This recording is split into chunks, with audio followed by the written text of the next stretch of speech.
Welcome to recipes in my way. இன்றைக்கி நம்ம அருமையான சுவையில் மட்டன் பிரியாணி தான் செய்ய போகிறோம். 1/2 கிலோ மட்டன், 1/2 கிலோ பாஸ்மதி அரிசியில் இந்த மட்டன் பிரியாணியை எப்படி செய்கிறது, இதுக்கு தேவையான பொருட்கள் என்ன பார்க்கலாம் வாங்க. 1/2 கிலோ மட்டனுக்கு 1 டீஸ்பூன் உப்பு, 1 டீஸ்பூன் மிளகாய்த்தூள், 1/2 டீஸ்பூன் மஞ்சள் தூள், 1 கப் தண்ணி சேர்த்து அதிகப்படியான தீயில 1 விசிலும், குறைஞ்ச தீயில 1 விசிலும் விட்டு எடுத்து வச்சுருக்கேன். அடிகனமான பாத்திரத்தில் 1/4 கப் அளவுக்கு எண்ணெய் ஊற்றிக்கலாம். 2 டேபிள் ஸ்பூன் நெய், 3 துண்டு பட்டை, 4 கிராம்பு, 4 ஏலக்காய், 1 பிரியாணி இலை, 4 பச்சை மிளகாய், ஒரு 10 செகண்ட் இதை பெரட்டி விட்டுடலாம். மீடியம் சைஸில் 2 பெரிய வெங்காயம் நீளவாக்கில் நறுக்கினது,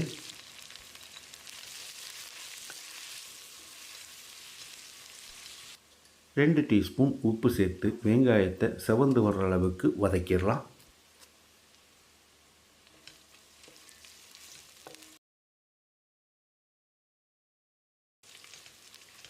வெங்காயம் நல்லா வதங்கிடுச்சு. இதில் 4 டேபிள் ஸ்பூன் அளவுக்கு இஞ்சி பூண்டு விழுது சேர்த்துக்கலாம். 25 கிராம் இஞ்சி, 25 கிராம் பூண்டை அரைச்சி வச்சுருக்கேன். இஞ்சி பூண்டோட பச்சை வாசனை போகிற அளவுக்கு ஒரு 2 நிமிஷம் வதக்கி விட்டுடலாம்.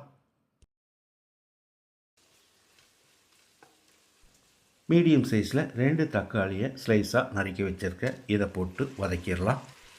தக்காளி நல்லா மசிகிற அளவுக்கு வதங்கணும்.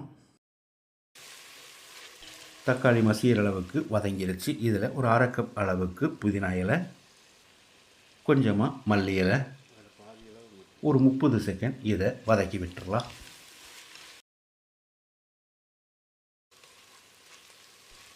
இப்போ இதோட 1 டேபிள் ஸ்பூன் மிளகாய்த்தூள், கொஞ்சமாக மல்லித்தூள்,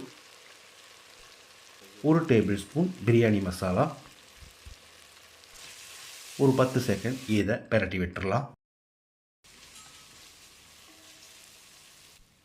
1/2 கப் அளவுக்கு கெட்டியான புளிப்பில்லாத தயிர் சேர்த்து மறுபடியும் ஒரு 10-20 செகண்ட் பெரட்டி விட்டுடலாம்.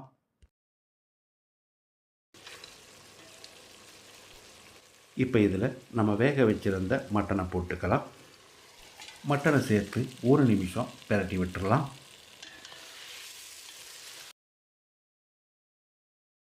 இப்போ பிரியாணிக்கு தேவையான அளவு தண்ணி ஊற்றிக்கலாம். இந்த கிளாஸில் 2 கிளாஸ் அரிசி எடுத்திருக்கேன். அதுக்கு 3 கிளாஸ் தண்ணி சேர்த்துக்கலாம். மட்டன் வேக வச்ச தண்ணி 1 கிளாஸ், மறுபடியும் 2 கிளாஸ் தண்ணி ஊற்றிக்கலாம். அதாவது 1க்கு 1.5ங்கிற கணக்கில் நான் தண்ணி சேர்த்துருக்கேன். தண்ணி சேர்த்து கலந்து விட்ட பிறகு உப்பு காரம் சரி பார்த்துக்கலாம். 1 டீஸ்பூன் மிளகாய்த்தூள், 2 டீஸ்பூன் உப்பு சேர்க்கிறேன். நீங்கள் பார்த்து போட்டுக்கோங்க.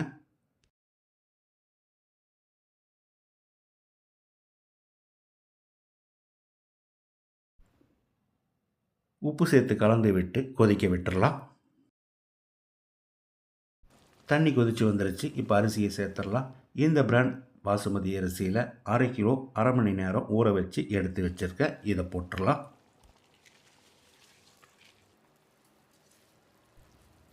பாதி எலுமிச்சம்பழ சாறை புழிஞ்சு வச்சுருக்கேன். இதை ஊற்றிக்கலாம்.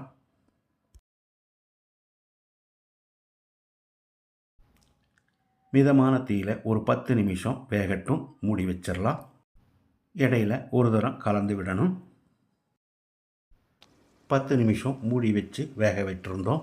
அரிசிக்கும் தண்ணிக்கும் சரியாக வந்திருக்கு. இப்போ இதை ஒரு தரம் கலந்து விட்டுறலாம். கீழே இருக்கிற சாதம் மேலே வர்ற மாதிரி கலந்து விடணும்.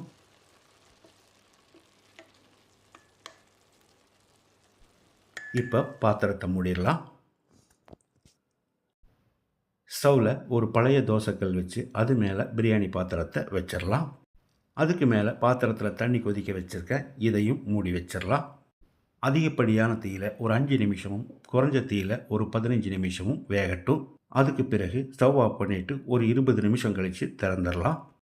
மணக்க அருமையான சுவையில் நம்மளோட மட்டன் பிரியாணி ரெடி ஆயிடுச்சு. இது எந்த அளவுக்கு உதிரியாக வந்திருக்குதுன்னு பாருங்கள். இதே மாதிரி இதே அளவுகளோடு நீங்கள் செய்து பாருங்கள். இந்த வீடியோ பிடிச்சிருந்தால் லைக் பண்ணுங்கள், கமெண்ட் பண்ணுங்கள், ஷேர் பண்ணுங்கள். சப்ஸ்கிரைப் பண்ணாதவங்க சப்ஸ்கிரைப் பண்ணுங்கள். மறக்காமல் பெல் பட்டனை கிளிக் பண்ணுங்கள்.